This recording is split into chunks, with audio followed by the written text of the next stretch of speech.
Nancy, an attractive girl of 18, was driving home along a country road in her new dark blue convertible. She had just delivered some legal papers for her father. "It was sweet of Dad to give me this car for my birthday," she thought. "And it's fun to help him in his work."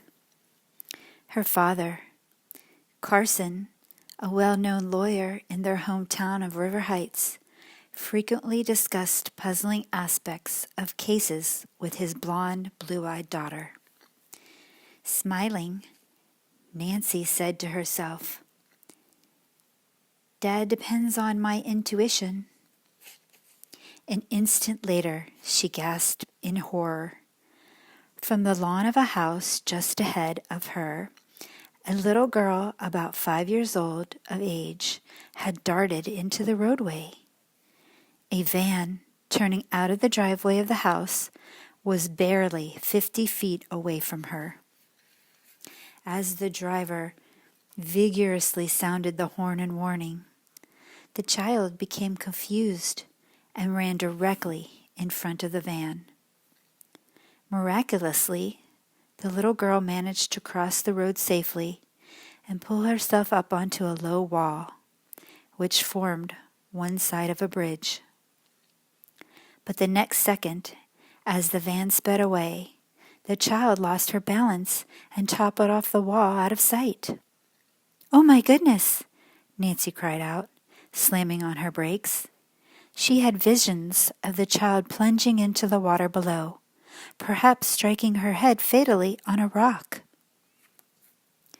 Nancy leapt out of her car and dashed across the road. At the foot of the embankment, she could see the curly-haired little girl lying motionless, the right side of her body in water. "I hope," Nancy dared not complete the harrowing thought as she climbed down the steep slope.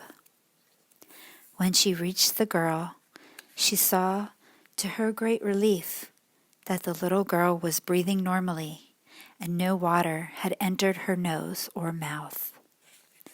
A quick examination showed that she had suffered no broken bones. Gently, Nancy lifted the little girl, and holding her firmly in both arms, struggled to the top of the embankment. Then she hurried across the road and up the driveway to the child's house. At this moment, the door flew open, and an elderly woman rushed out, crying, "Judy! Judy!" "I'm sure she'll be all right," said Nancy quickly. The woman, seeing Nancy's car, asked excitedly, "Did you run over her?" No, Judy fell off the bridge." Nancy quickly explained what had taken place. By this time, another woman, slightly younger, had hurried from the house. "Our baby! What has happened to her?" As the woman reached out to take Judy, Nancy said soothingly, "Judy's going to be all right. I'll carry her into the house and lay her on a couch." One of the women opened the screen door and the other directed, "This way." Nancy carried her little burden through a hallway and into a small, old-fashioned living room. As soon as she laid the child on the couch, Judy began to murmur and turned her head from side to side. "I believe she'll come to in a few minutes," said Nancy. The two women watched Judy intently as they introduced themselves as Edna and Mary, great aunts of the little girl. "Judy lives with us," explained Edna, the older sister. "We're bringing her up." Nancy was somewhat surprised to hear that these elderly women were rearing such a small child. She gave her name and address just as Judy opened her eyes and looked around. Seeing Nancy, she asked, "Who are you?" "My name is Nancy. I'm glad to meet you, Judy." "Did you see me fall?" Nancy nodded as the child's Aunt Mary said, "She rescued you from the river after you fell in." Judy began to cry. "I'll never, never run into the road again. Really I won't," she told her aunts. Nancy said she was sure that Judy never would. She patted the child, who smiled up at her. Although Nancy felt that Judy would be all right, she decided to stay a few minutes longer to see if she could be of help. The child's wet clothes were removed and a robe put on her. Mary started for the kitchen door. "I'd better get some medication and a wet compress for Judy. She's getting a good-sized lump on her head. Nancy, will you come with me?" She led the way to the kitchen and headed for a first aid cabinet which hung on the wall. "I want to apologize to you, Nancy, for thinking you hit Judy," the woman said. "I guess Edna and I lost our heads. You see, Judy is very precious to us. We brought up her mother, who had been an only child and was orphaned when she was a little girl. The same thing happened to Judy. Her parents were killed in a boat explosion 3 years ago. The poor little girl has no close relatives except Edna and me." "Judy looks very healthy and happy," Nancy said quickly. "So I'm sure she must love it here." Mary smiled. "We do the best we can on our small income. Sometimes it just doesn't suffice, though. We sold some old furniture to the 2 men in that van you saw. I don't know who they were, but I guess the price was all right." Mary's thoughts went back to little Judy. "She's so little now that Edna and I are able to manage with our small income. But we worry about the future. We're dressmakers, but our fingers aren't so nimble with the needle as they used to be. To tell you the truth, Nancy, at the time Judy's parents were killed, Edna and I wondered whether we would be able to take care of Judy properly.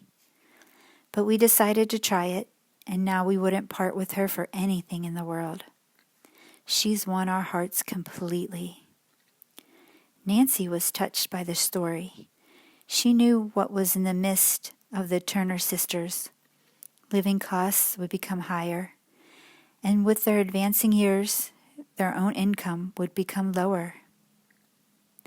"Unfortunately," Mary went on, "Judy's parents left very little money, but they were extremely bright people, and Judy is going to be like them. She ought to study music and dancing and have a college education. But I'm afraid we'll never be able to give her those things." Nancy said reassuringly, "Judy may be able to win a scholarship or to get other financial aid."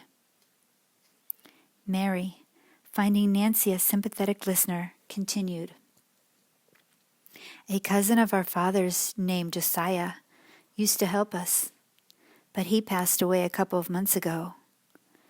For years he used to pay us long visits and was very generous with his money." Miss Turner sighed.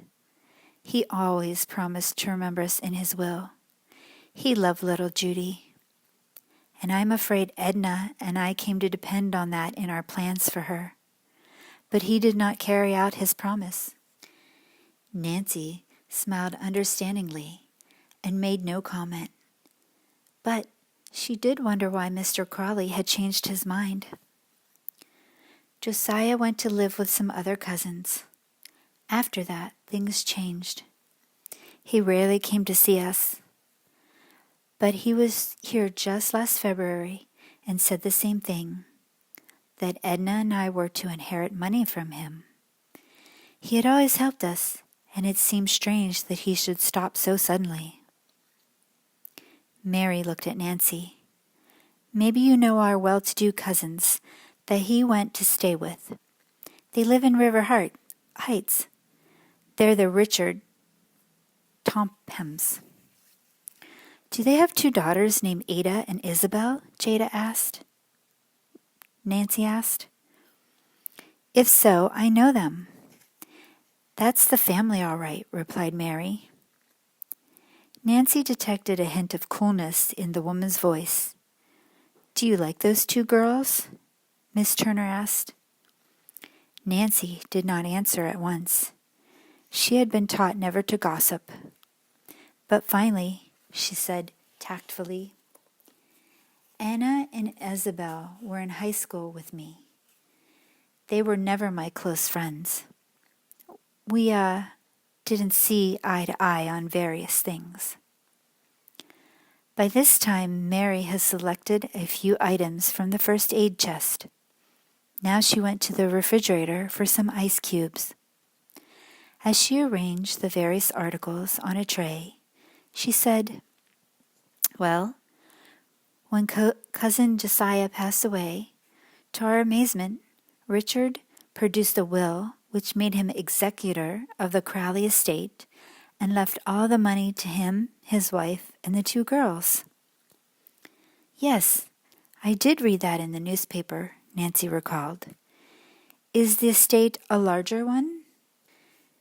"I understand there's a considerable money in it," Mary replied.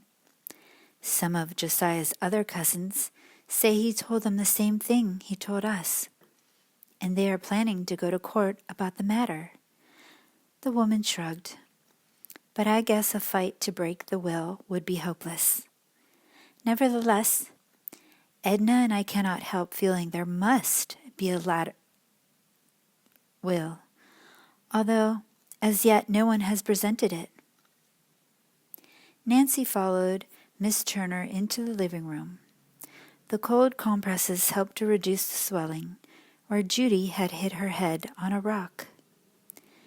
Convinced now that the little girl was all right, Nancy said she must leave. "Come to see me again soon," Judy spoke up. "I like you, Nancy. You're my saving girl." "You bet I'll come," Nancy answered. "I like you too. You're a good sport." The child's great aunts profusely thanked Nancy again for rescuing Judy.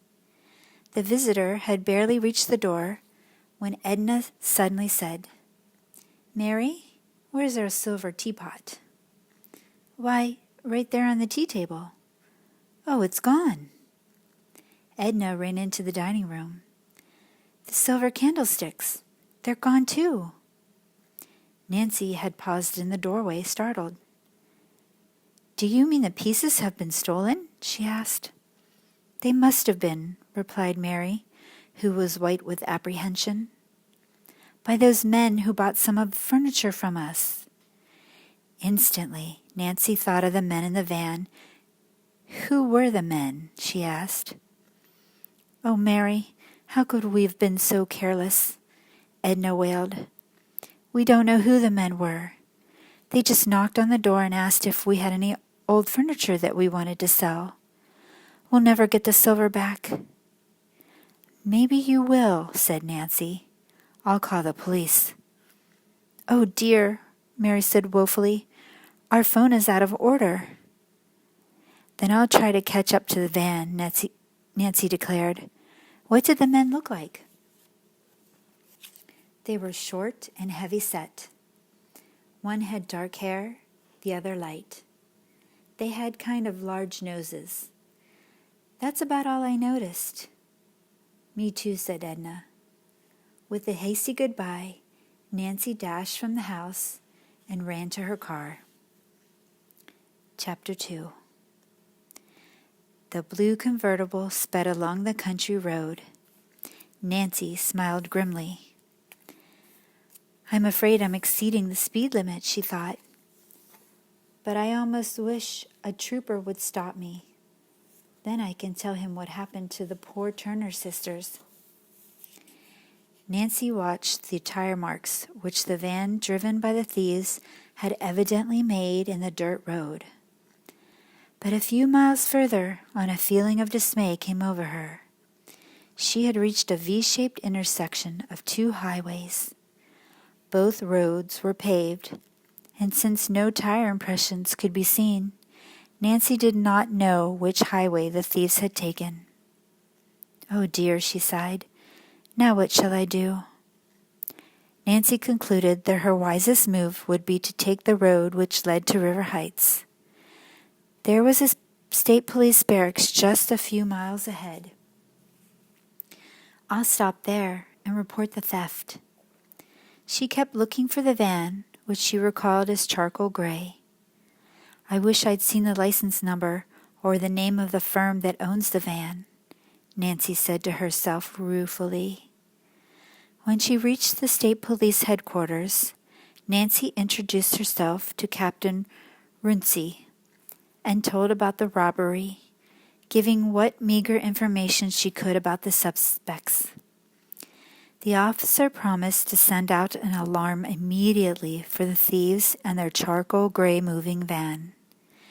Nancy continued her journey home, thinking of the Turners and their problems. I wonder why Mr. Josiah left all his money to the Tophams and none to his other relatives. Why did he change his mind? Those Tophams are well-to-do and don't need money as much as the Turners. Nancy did not know Richard, but she was acquainted with his wife, as well as his daughters. They were arrogant and unreasonable, and disliked by many of the shopkeepers in town. Ada and Isabel had been unpopular in high school. They had talked incessantly of money and social position, making themselves very obnoxious to the other students. I wonder, Nancy thought, if a way can't be found so the Turners could get a share of the Crowley money.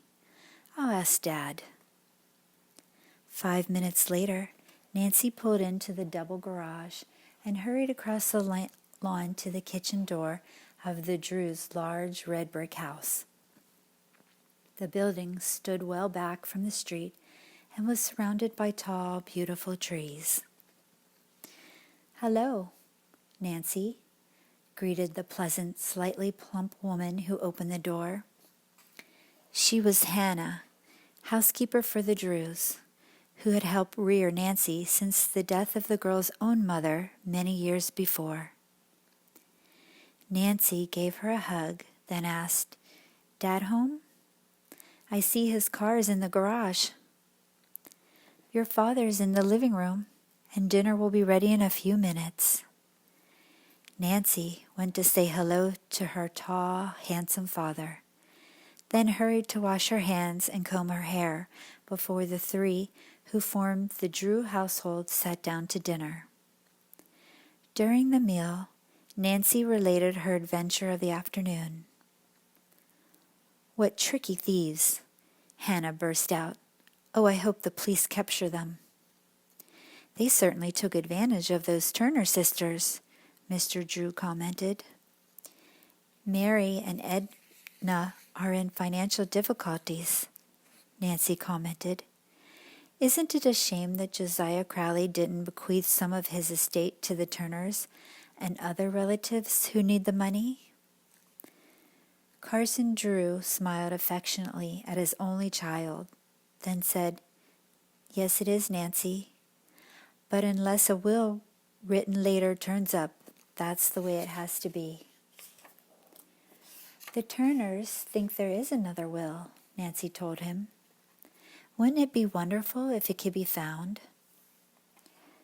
"I agree," spoke up Hannah.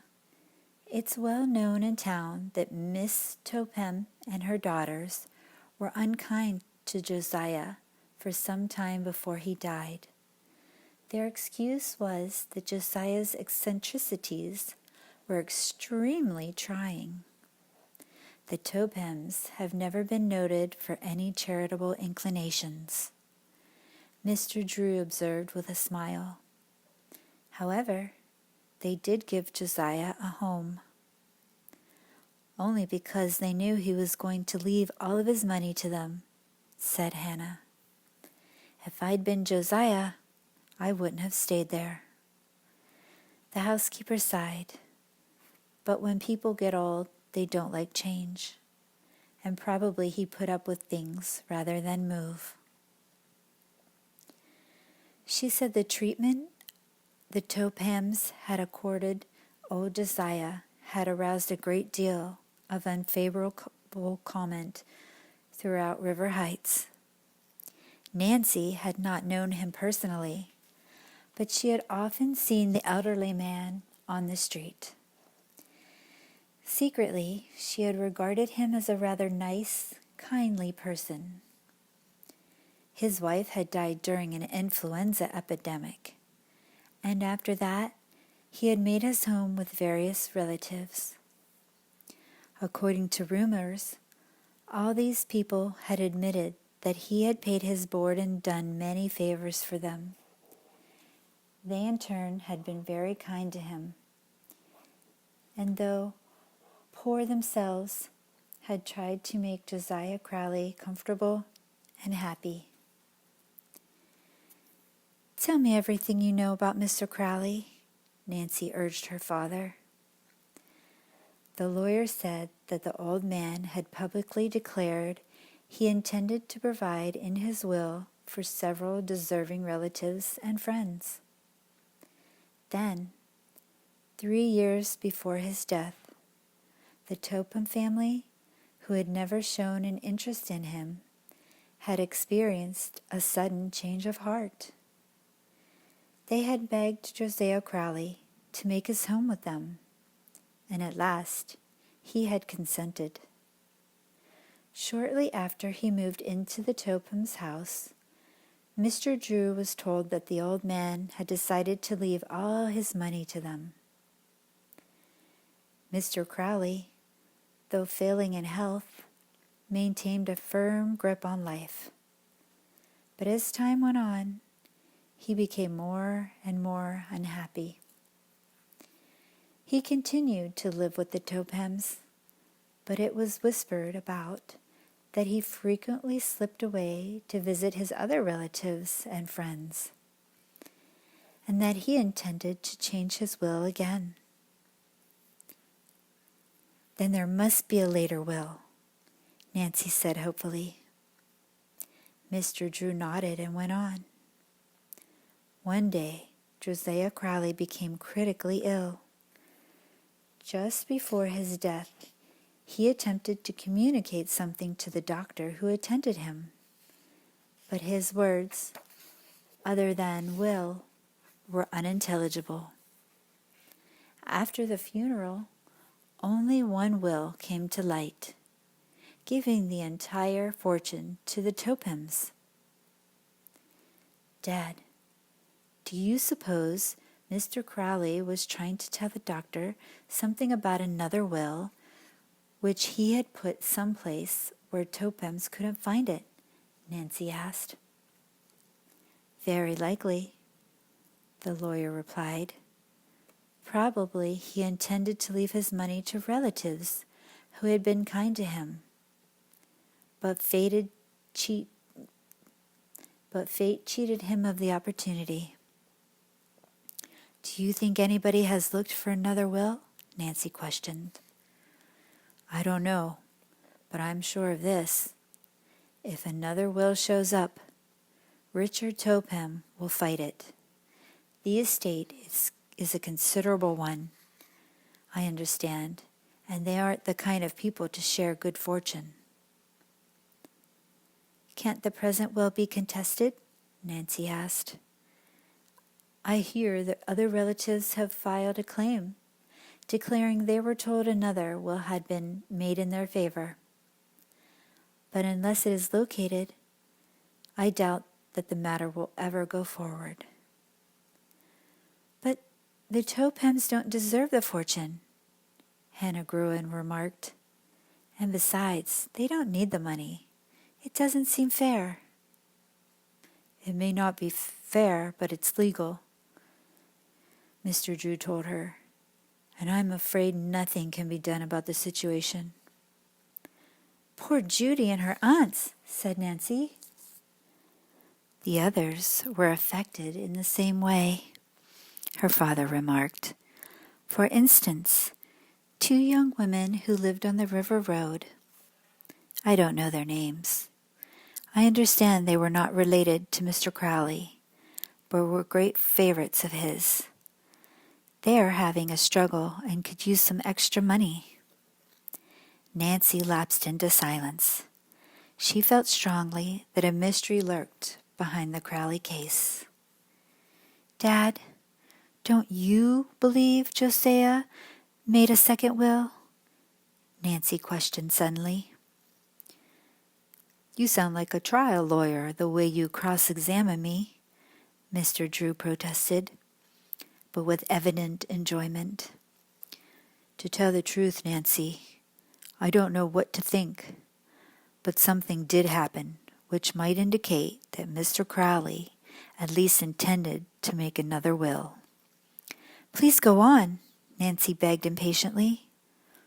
Well, one day nearly a year ago, I was in the First National Bank when Crowley came in with Henry Rolsted. The attorney who specializes in wills and other estate matters, Nancy inquired. Yes. I had no intention of listening to their conversation, but I couldn't help overhearing a few words that made me think they were discussing a will. Crowley made an appointment to call at Rolsted's office the following day. Oh, cried Nancy excitedly. That looks as though Mr. Crowley had made a new will, doesn't it? But why didn't Mr. Rolsted say something about it at the time of Mr. Crowley's death? For one of many reasons, Mr. Drew replied. In the first place, he may never have drawn a new will for Mr. Crowley. And even if he had, the old man might have changed his mind again and tore it up. Before Nancy spoke again, she finished the delicious apple pudding which Hannah had made. Then she looked thoughtfully at her father. Dad, Mr. Rolsted is an old friend of yours, isn't he? Yes, an old college friend and college classmate.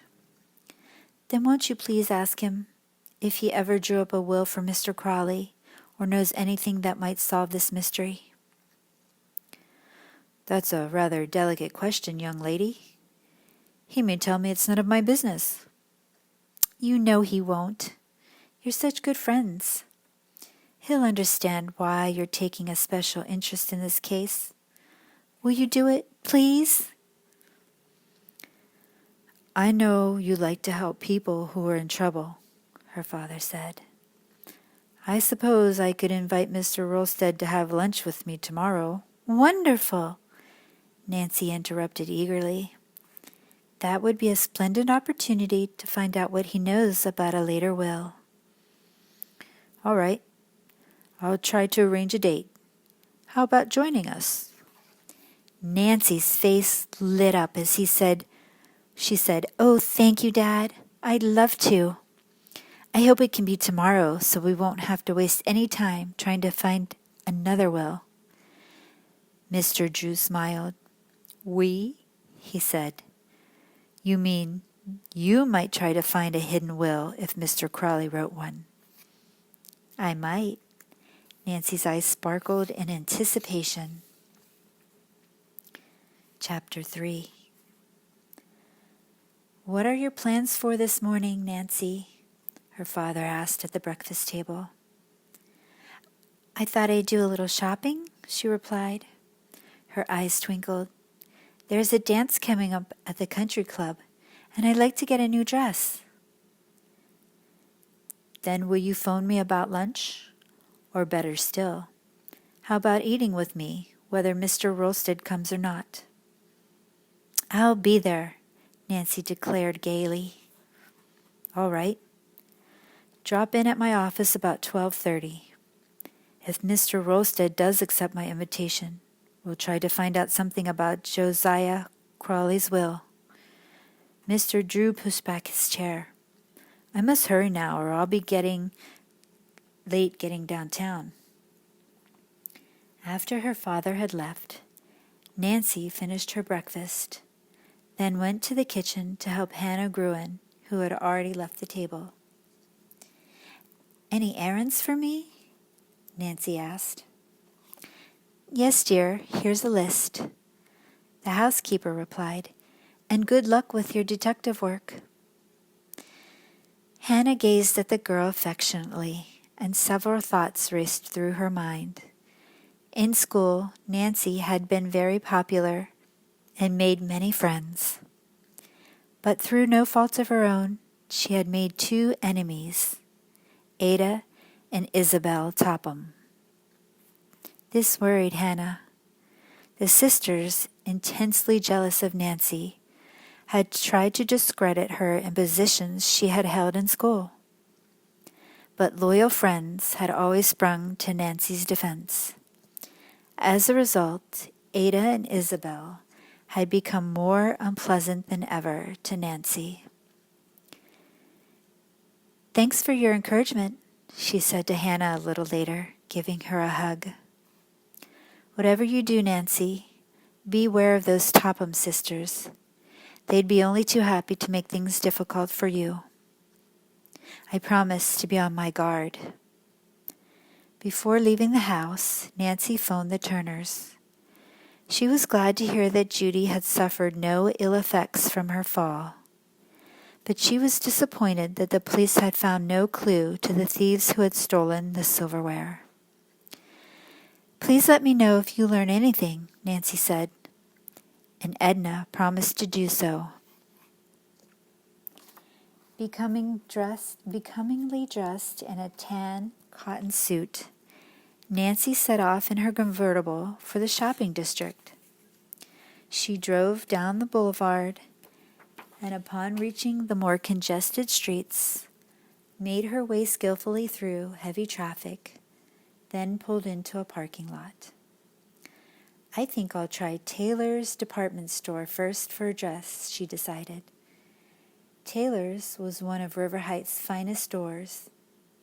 Nancy purchased several items for Hannah on the main floor, then went directly to the Mrs. Wearing Apparel section on the second floor. Usually, Nancy had no trouble finding a sales clerk, but this particular morning seemed to be an especially busy one in the department, and an extra rush of customers had temporarily overwhelmed the sales force. Nancy sat down in a convenient chair to await her turn. Her thoughts wandered to the Turner sisters and little Judy. Would she be able to help them? She was suddenly brought out of her reverie by loud-voiced complaints. We've been standing here nearly 10 minutes, a shrill voice declared. Send a saleswoman to us immediately. Nancy turned to see Ada and Isabel speaking to the floor manager. I'm afraid I can't, the man replied regretfully. There are a number of others ahead of you. All our salespeople are. Perhaps you don't know who we are, Ada interrupted rudely. Indeed, I do, the floor manager told her wearily. I will have a saleswoman here in a few moments. If you will only wait. We're not accustomed to waiting, Isabel Topham told him icily. Such service, Ada chimed in. Do you realize that my father owns considerable stock in Taylor's? If we report your conduct to him, we could have you discharged. I'm sorry, the harassed man apologized. But it is a rule of the store. You must await your turn. Ada tossed her head and her eyes flashed angrily. This did nothing to improve her looks. In spite of the expensive clothes she wore, Ada was not attractive. She was very thin and sallow, with an expression of petulance. Now that her face was distorted with anger, she was almost ugly. Isabel, the pride of the Topham family, was rather pretty, but her face lacked character. She had acquired an artificially elegant manner of speaking, which, although irritating, was sometimes amusing. It was her mother's ambition that Isabel marry into a socially prominent family. I pity any future husband of hers, Nancy thought with a chuckle. Suddenly, Ada and Isabel saw Nancy, who nodded a greeting. Isabel coldly returned the nod, but gave Ada no indication that she had even noticed Nancy. At that moment, a saleswoman hurried towards the Topham sisters. At once they began to shower abuse upon the young woman for failure to wait on them sooner. "What is it you wish to look at, Miss Topham?" the clerk said, flushing. "Evening dresses." The saleswoman brought out several dresses. Nancy watched curiously as the Tophams, in an unpleasant frame of mind, tossed aside beautiful models with scarcely a second glance. They found fault with every garment. "This is a very chic gown," the saleswoman told them hopefully, as she displayed a particularly attractive dress of lace and chiffon. "It arrived only this morning." Ada picked it up, gave the dress one careless glance, then tossed it into a chair, as the distracted clerk went off to bring other frocks. The fluffy gown slipped to the floor in a crumpled mass. To Nancy's horror, Ada stepped on it as she turned to examine another dress. In disgust, Nancy went to pick it up. "Leave that alone," Ada cried out, her eyes blazing. "Nobody asked for your help." "Are you buying this?" Nancy asked evenly. "It's none of your business."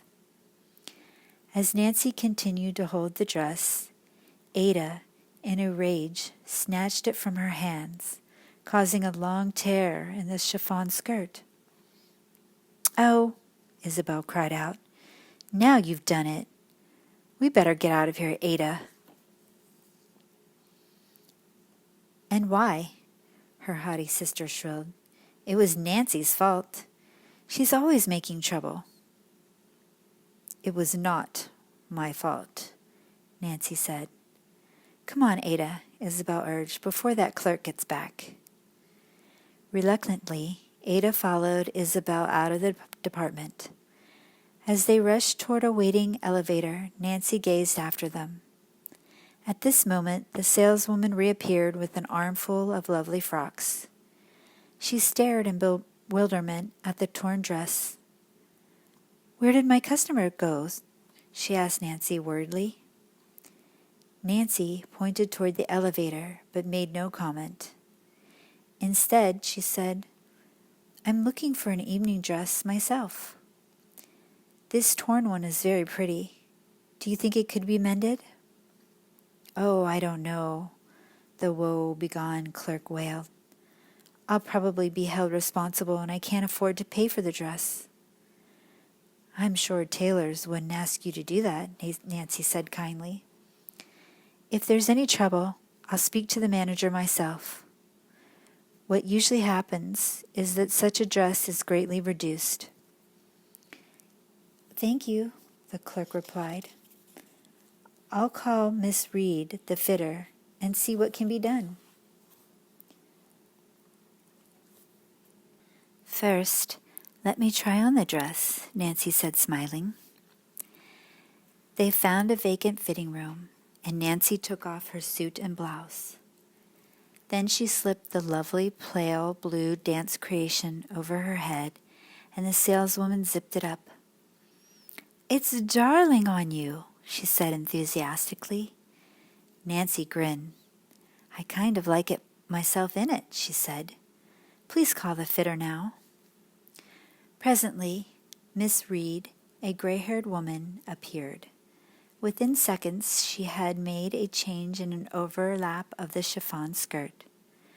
The tear was no longer visible, and the style of the dress was actually improved.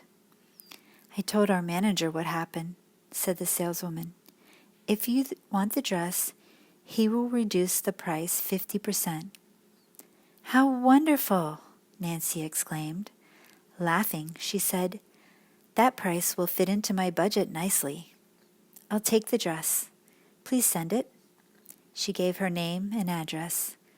To herself she added, Ada Topham did me a favor. But if she ever finds out what happened, she'll certainly be burned up. Nancy suppressed a giggle. It's been a real pleasure waiting on you, Miss Drew, the saleswoman said after Miss Reed left, and Nancy was putting on her suit. But how I dread to see those Topham sisters come in here. They're so unreasonable. And they'll be even worse when they get Josiah's money. The woman lowered her voice. The estate hasn't been settled, but the girls are counting on the fortune already. Last week I heard Ada say to her sister, "Oh, I guess there's no question about our getting old Crowley's fortune. But I wish Father would stop worrying that somebody is going to show up with a ladder will which may do us out of it." Nancy was too discreet to engage in gossip with the saleswoman, but she was interested and excited about the information. The fact that Mr. Topham was disturbed indicated to her that he too suspected Josiah had made a second will. The conversation reminded Nancy of her date. She glanced at her watch and saw that it was after 12 o'clock. "I must hurry or I'll be late for an appointment with my dad," she told the saleswoman. Nancy drove directly to her father's office. Although she was a few minutes ahead of the appointed time, she found that he was ready to leave. "What luck, Dad?" Nancy asked eagerly. "Did Mr. Rolstead accept your luncheon invitation?" "Yes, we are to meet him at the Royal Hotel in 10 minutes. Do you still think I should quiz him about the Rowley will?" "Oh, I'm more interested than ever in the case." She told her father about the saleswoman's gossipy remarks. Said Mr. Drew. "It's not what you'd call evidence, but the old saying usually holds good. Where there's smoke, there's fire. Come, let's go." The Royal Hotel was located less than a block away, and Nancy and her father quickly walked the distance. Mr. Rolstead was waiting in the lobby. Carson introduced his daughter. Then the three made their way to the dining room, where a table had been reserved for them. At first, the conversation centered about a variety of subjects.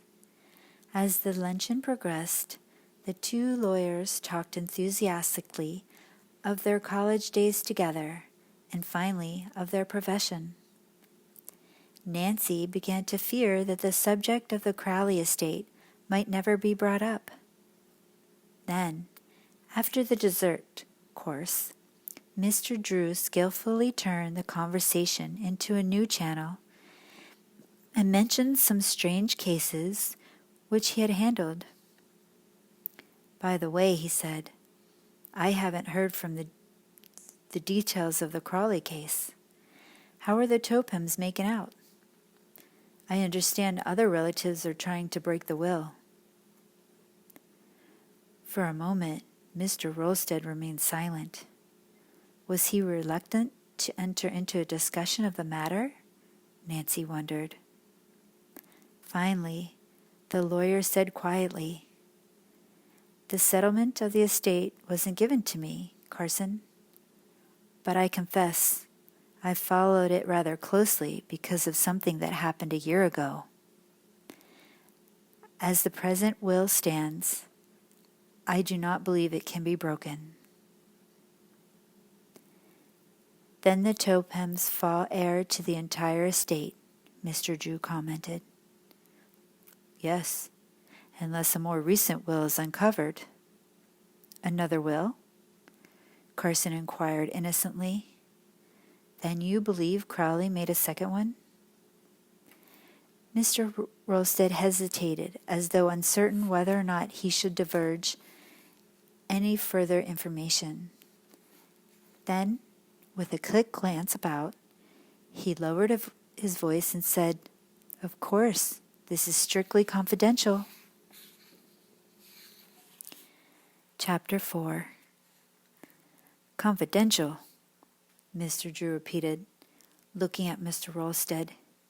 You may rest assured that whatever you tell us will not be repeated to anyone. Well, I'll say this much, Mr. Rolstead went on. About a year ago, Josiah Crowley came to me and said he wanted to draw up a new will.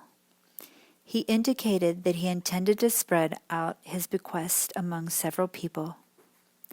He expressed his desire to write the will himself and asked me a number of questions. I took him to my office and told him exactly how to proceed. When he left, he promised to have me look over the document after he had drawn it up. Then you actually saw the will? Mr. Drew asked in surprise. No. Strange to say, Crawley never came back. I don't know whether he ever wrote the will or not. And if he did, there would be a chance that it would not be legal, Nancy spoke up. Yes, he might have typed it and signed the paper without a witness. In this state, at least 2 witnesses are required, and 3 are advisable. What would happen, Nancy asked, if a person were ill or dying and had no witnesses and wanted to make a will? Mr. Rolstead smiled. That sometimes happens. If the person writes the will himself by hand and signs it, so there's no doubt the same person did both, the surrogate's office will accept it for probate. Then if Mr. Crowley wrote out and signed a new will, it would be legal, Nancy commented. That's right. But there's another thing to remember. It's pretty risky for someone who is not a lawyer to draw up a will that cannot be broken. Mr. Drew nodded. If Josiah Crowley left any loophole in a will he wrote personally, the Tophams would drag the matter into court. Yes, it's a foregone conclusion that the Tophams will fight to keep the fortune, whether they have a right to it or not. I believe some other relatives have filed a claim, but up to the moment they have no proof that a latter will exists. Although Nancy gave no indication of her feelings, the possibility that Mr. Crowley had made a new will thrilled her. As soon as Mr. Drew paid the luncheon check, the 3 arose and left the dining room. Mr. Rolstead took leave of Nancy and her father in the lobby. Well, Nancy, did you find out what you wanted to know? Mr. Drew asked after the lawyer had left. Oh, Dad, it's just as I suspected. I'm sure Mr. Crowley did make a later will. He hid it someplace. If only we could find out where. It would be like looking for a needle in a haystack, Mr. Drew commented. I must figure out a way, Nancy said with determination. I want to help little Judy. She woke up the next morning thinking about the mystery.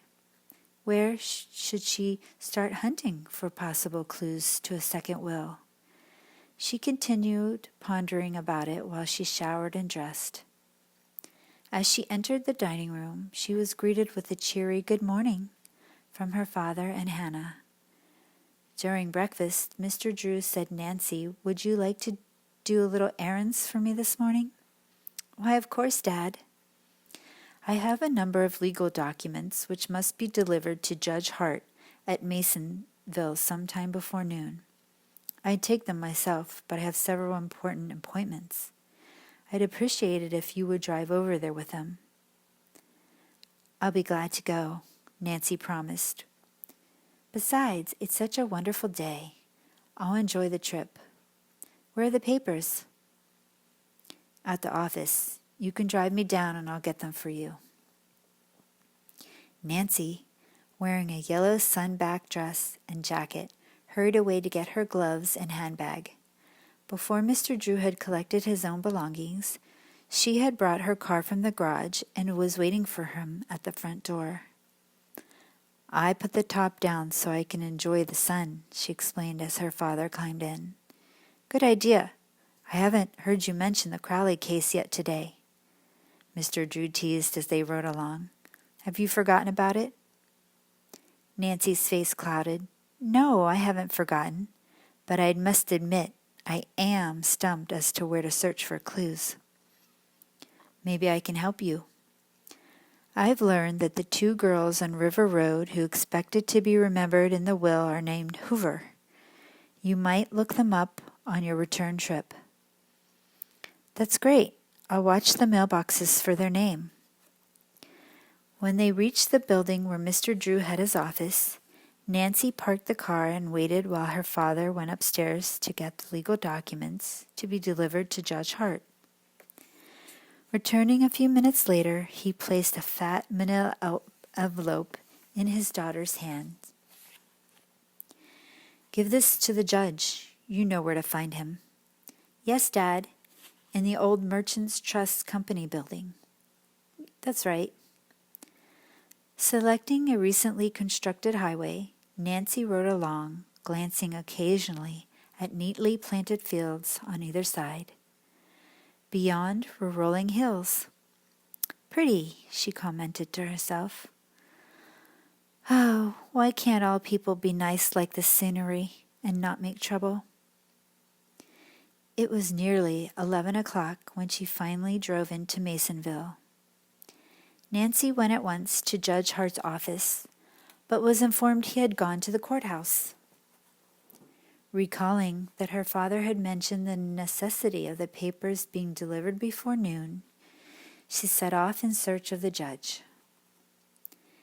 Nancy had considerable troubles trying to see him, and it was 12 o'clock when at last she delivered the manila envelope into his hands. Thank you very much, he said. I'll need these directly after lunch. Nancy smiled. Then I'm glad I found you. When Judge Hart learned that Nancy was the daughter of Carson Drew, he at once insisted that she have luncheon with him and his wife at their home before returning to River Heights. She accepted the invitation and spent a very pleasant hour with the Harts. During the meal, the judge laughingly asked if Nancy was still playing aid to her father. Oh, yes, she said, and at once told him about the Drews' interest in the Crowley case. Did you know Josiah Crowley or ever hear of him? She asked. Both the Harts nodded. A maid who used to be with them came to work for us after Miss Crowley's death, the judge explained. Jane herself passed away a short time ago. We never met Josiah, Miss Hart added, but Jane pointed him out to my husband and me one time down on Main Street. Did he have relatives or friends in town? Nancy inquired. I think not, the judge replied. Nancy wondered what old Josiah had been doing in Masonville, if he had no relatives or friends there. The town was not known as a spot for sightseeing. Her interest was further quickened when Miss Hart remarked that she had seen Mr. Crowley in town at another time also. How long ago was that? The girl asked. Miss Hart thought for a minute, then replied, Oh, less than a year, I'd say. When luncheon was over, the judge said he must leave.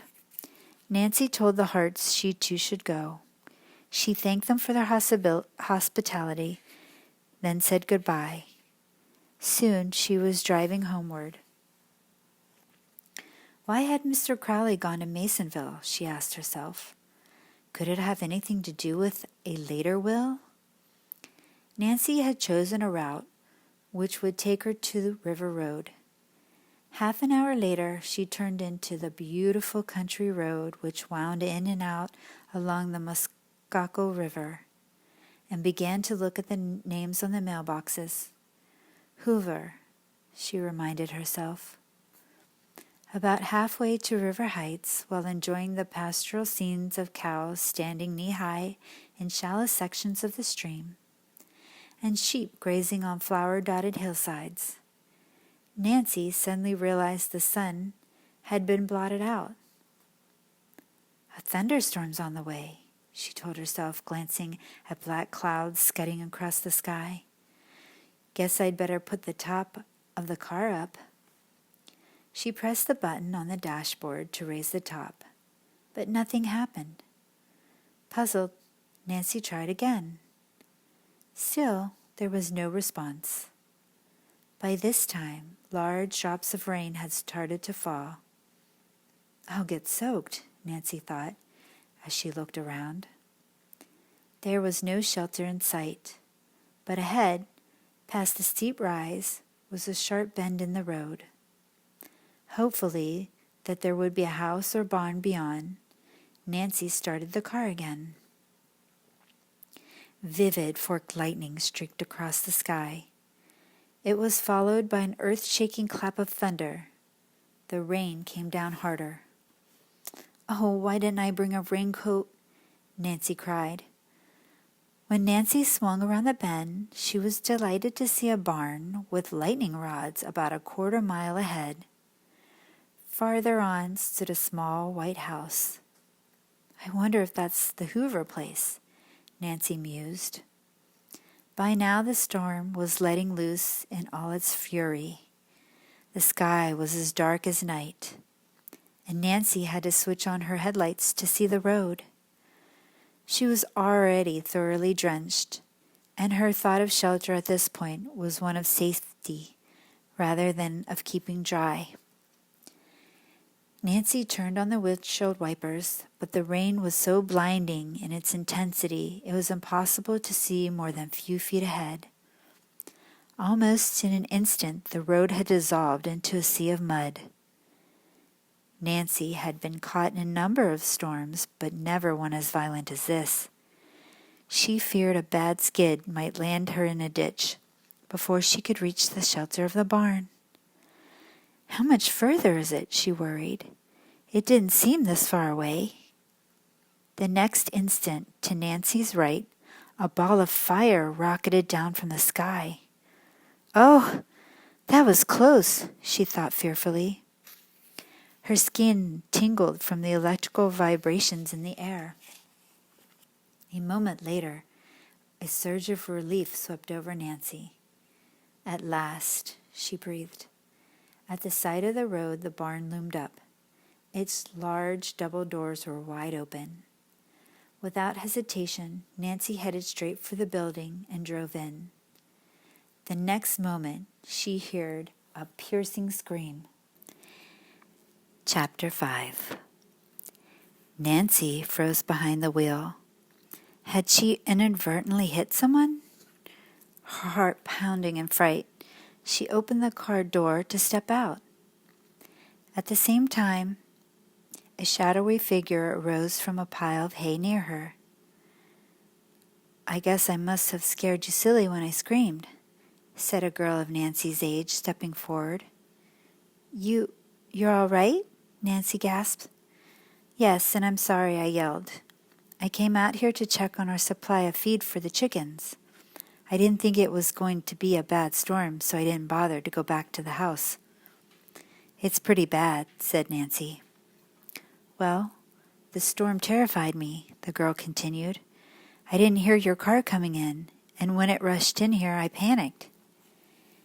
Nancy began to breathe normally again, then told the stranger her name and the fact that the mechanism for raising the top of the convertible was not working. "That's a shame," said the girl. "And you must get your clothes dried. The storm is letting up. Let's dash over to the house. Grace will help you too. She's my sister. My name's Allison Hoover." "Hoover!" Nancy was tempted to tell Allison that she had been planning to call, but she decided not to mention it at the moment. It might be better to do her sleuthing more subtly. Nancy smiled at Allison. "Thanks a million. But first I'd like to wipe out the car. Are there any rags around the barn?" Allison produced several, and together the two girls mopped the water from the cushions and the floor. By this time the rain had stopped. As Nancy and Allison sloshed through the series of puddles to the farmhouse, Nancy had a better chance to study her companion. She was tall, with reddish blonde hair and very fair skin. Her voice was musical, and she had an attractive, lilting laugh. The girls reached the run-down farmhouse and stamped the mud from their shoes on the back porch. Then Allison flung open the door, and they entered a cheerful kitchen. As the door shut behind them, another girl who was just closing the oven of an old-fashioned range turned toward them in surprise. "Grace, I've brought a visitor," Allison said quickly. "Nancy, I want you to meet my sister. She's the mainstay of our family of two." Grace Hoover cordially acknowledged the introduction and greeted Nancy with a warm smile. Nancy judged her to be at least 4 years older than Allison. Her face was rather serious, and it was evident from her manner that responsibility had fallen on her shoulders at an early age. Nancy was attracted to both girls and responded to their friendly welcome. She put on a robe which Allison brought her, and Grace hung her wet clothes near the range. Presently, Grace pulled an ironing board from a closet with the intention of pressing Nancy's garments. But Nancy would not hear of this and began to iron them herself. "This is fun," she said to the sisters. "I don't know what I would have done without you girls."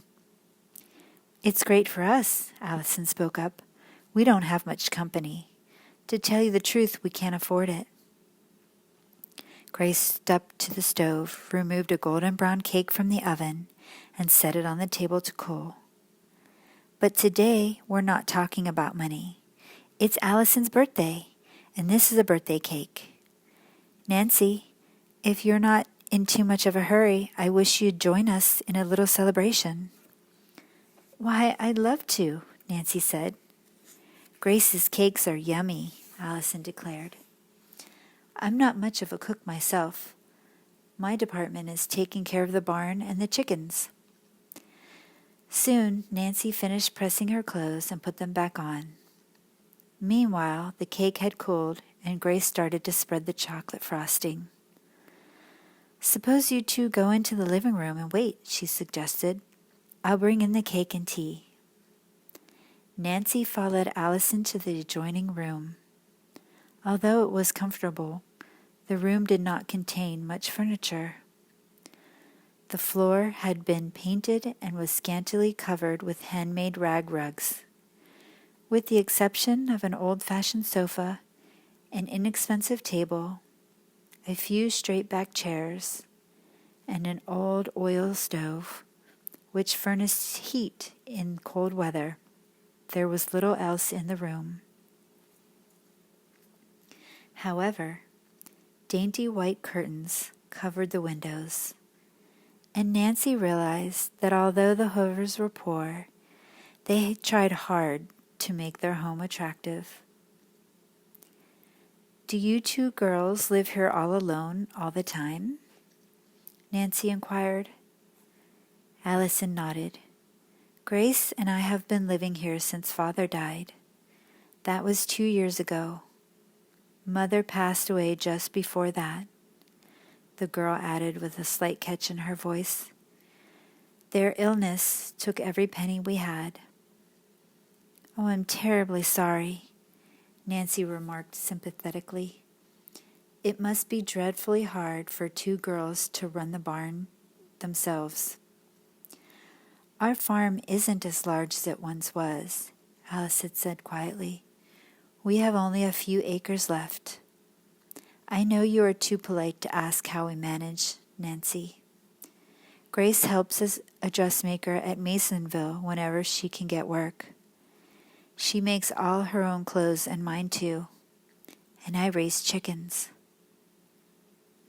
From just beyond the doorway suddenly came the strains of Happy birthday to you. Happy birth. By this time, Nancy had joined in, and she finished, Day to you. Happy birthday, dear Allison. Happy birthday to you. Grace set the cake with 18 lit candles on the table. She and Nancy sang the second verse with the words, May you have more. Tears stood in Allison's eyes. When the song ended, she grasped her sister in a tremendous hug. Then she gave Nancy one. This is the nicest birthday I've had in years, she quavered. And it's one of the most enjoyable I've ever attended, Nancy said sincerely. Suddenly, Allison began to sing a tuneful old English ballad about the birthday of a village lass. Nancy listened, entranced, to Allison's clear, bell-like tones. When she finished, Nancy applauded, then said, That was perfectly lovely. You have a beautiful voice, Allison. The singer laughed gaily. Thank you, Nancy. I've always wanted to take lessons, but as you know, voice training is pretty expensive. At that moment, Grace brought in a tray of fragrant tea. As she poured 3 cups, Allison blew out the candles and served the cake. I've never tasted anything more delicious in all my life, Nancy said enthusiastically. The 3 girls chatted like old friends. Finally, the sun broke through the clouds. As Nancy rose to leave, she noticed an unusual picture on the wall opposite her and commented on its beauty. Uncle Josiah gave it to us, Allison told her. If he were only alive now, things would be different. At the mention of the name, Nancy sat down again. Was she going to pick up a clue to the possibility that Mr. Crowley had made a later will? He wasn't really our uncle, Grace explained, but we loved him as much as though he were a relative. Her voice broke, and for a moment she could not go on. Then, gaining control of herself, she continued, He lived on the farm next to us. That was when Mother and Father were alive. All of Allison's and my misfortunes seemed to come at once. He was the dearest man you ever saw, Allison added. Some people thought him weird, but you never minded his peculiar ways after you knew him. Uncle Josiah was very good to us. He always told me that he'd back me in a singing career. Yes, Grace added. Uncle Josiah used to say Allison sang as sweetly as a bird, and he wanted to pay for her lessons with a famous teacher. But after he went to live with the Tophams, he never said any more about it. He never liked it with the Tophams, though, Allison declared. They weren't kind to him, and he used to slip away to visit us. Uncle Josiah often said that we seemed like his own children, Grace spoke up. He brought us many nice gifts, but we loved him for himself and not his money. I remember, though, the very last day we saw him alive, he told us, I have planned a big surprise to make you girls happy, but I can't tell you now what it is. You'll see it in my will. Those were his very words. And then the Tophams got everything, Allison said. He must have changed his mind for some reason. It's hard to believe he would forget his promise to us, Grace said sadly. Oh, wouldn't it be wonderful if a later will could be found? Allison exclaimed. Yes, Nancy replied slowly. I've heard that Mr. Crowley told other people he was leaving money to them. The Turner sisters, for instance. Do you know them? Slightly, Grace answered. My dad, Nancy went on, is a lawyer, and he and I are very much interested in this case. He even mentioned you girls. And to tell the truth, I was on my way here to talk to you. Allison impulsively grasped Nancy's arm. You say your father is a lawyer? Grace and I are positive Uncle Josiah made a later will. Oh, if we could only engage your father to help us prove this. Then a sad look came over her face. But I'm forgetting. We wouldn't have any money to pay him if we should lose the case. Don't let that worry you, said Nancy kindly. This is your birthday, and you must be happy, Allison. My special wish for you is that before you're 1 year older, you'll inherit some of the Crowley money so that you can take those singing lessons.